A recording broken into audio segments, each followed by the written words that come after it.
Bruno Serge Boucher. Je suis vice-président soutien au réseau et formation à la Fédération des chambres de commerce du Québec. Nous, à la Fédération, on fait du développement économique et du développement économique régional. Nous abordons donc dans notre action quotidienne toutes les questions liées à la culture entrepreneuriale, à la disponibilité de la main-d'œuvre, à la qualification de celle-ci, à la productivité, à la fiscalité, aux finances publiques.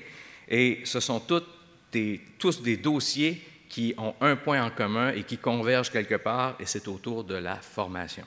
Examinons d'abord de façon plus globale l'état de la formation au Québec depuis l'adoption, il y a près de 20 ans, de la loi sur le 1 % et essayons de voir ensemble quelles sont les avenues les plus prometteuses. Au Québec, les PME sous-investissent dans la formation.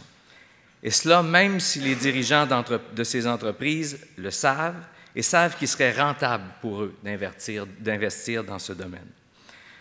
Nous nous sommes longuement et souvent demandé comment on pouvait faire pour remédier à cette situation. Et nous avons fait plusieurs essais en ce sens au Québec. Évidemment, nos directeurs généraux, nos directeurs de communication et même nos réceptionnistes dans les chambres de commerce étaient fort heureux de ça et voulaient s'en prévaloir. Quel obstacle avons-nous? Sur quel obstacle nous butons-nous? Les conseils d'administration des chambres de commerce, qui sont eux-mêmes des entrepreneurs, la plupart du temps venant de PME, et qui ne voient pas l'utilité de consacrer 150, 200, 300 $ pour former le directeur général ou le responsable des communications de la Chambre de commerce. On peut comprendre que de ces 4 essais qu'on ne réglera pas le problème du sous-investissement des PME en formation avec des campagnes de promotion, avec des mesures générales d'aide financière, avec des contraintes réglementaires ou encore avec des dispositifs importés d'Europe ou de Scandinavie. Ce qu'il faut trouver, c'est des dispositifs qui collent à la réalité entrepreneuriale de nos PME. Plusieurs grandes entreprises du Québec, qu'on qualifie de donneurs d'ordre, accréditent les PME qui veulent agir pour eux à titre de sous-traitants. Cette accréditation porte d'habitude sur la santé ou la sécurité au travail, mais elle déborde très souvent sur d'autres aspects.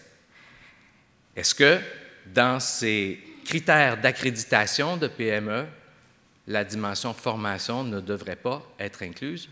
On pense que oui. Ce n'est pas le Pérou, mais là où ça se fait, ça marche. Le deuxième exemple dont je veux vous faire part est celui des concessionnaires automobiles.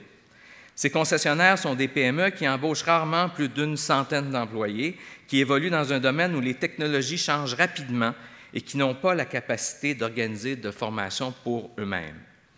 Pour ces PME, les manufacturiers eux-mêmes préparent chaque année des programmes de formation sur de nouvelles technologies et les règles d'entretien. Les employés des concessionnaires maintiennent donc leurs compétences à jour grâce à ces formations clés en main. On voit aussi ça beaucoup dans le domaine de la haute technologie, notamment Microsoft, qui a ce type de programme de certification et de formation continue. Un bel exemple de solution développée par une industrie qui pourrait certainement s'appliquer à d'autres secteurs industriels. Exemple numéro 3, celui développé par les entreprises à franchise, qui ressemblent un peu aux autres, mais qui, dans sa forme juridique, est un peu différente. Des grandes entreprises comme Métro Richelieu, Tim Hortons ou les pharmacies Jean Coutu, par exemple, préparent régulièrement des formations à l'intention des employés de leurs entreprises franchisées, qui ne sont pas donc directement leurs employés, ou des PME qui portent leur bannière. Ce mode de regroupement naturel, où la culture de l'entreprise est reprise et véhiculée tout au long de la formation, répond à des besoins de formation spécifiques que le franchisé ne peut satisfaire tout seul. Quatrième et dernier exemple qui s'adresse à la problématique du déplacement d'employés qui est souvent coûteux.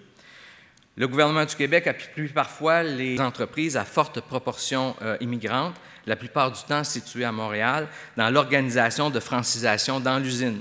Par exemple, 3 jours par semaine ou durant les heures du dîner ou les dernières heures de travail.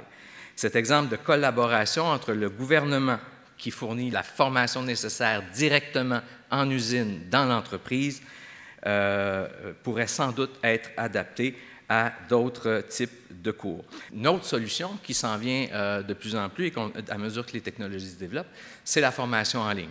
Des formations en ligne qui sont bien faites, bien évoluées, qui utilisent bien la technologie disponible, ça donne des résultats intéressants et efficaces. On le voit et particulièrement en santé et sécurité du travail.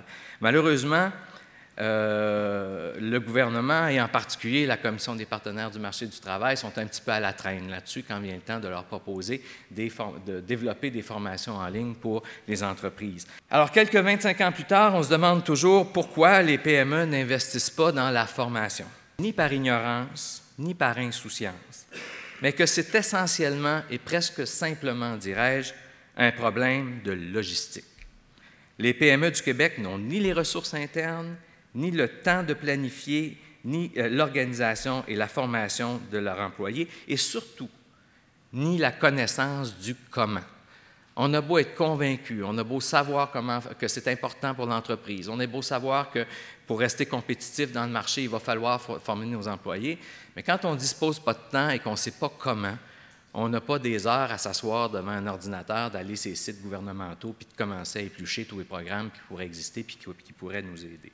On n'a pas tout à fait encore la solution, mais est-ce qu'une de celles-là ne pourrait pas être que les groupes et les organismes et les groupes communautaires qui se consacrent à la formation et à la promotion de la formation professionnelle s'attardent davantage au comment, puisque le pourquoi, dans bien des cas, est déjà bien assimilé. On n'a pas encore la solution, mais on sait où la chercher. Il faut donc chercher à bien saisir les problèmes logistiques des PME. Il faut leur simplifier la vie.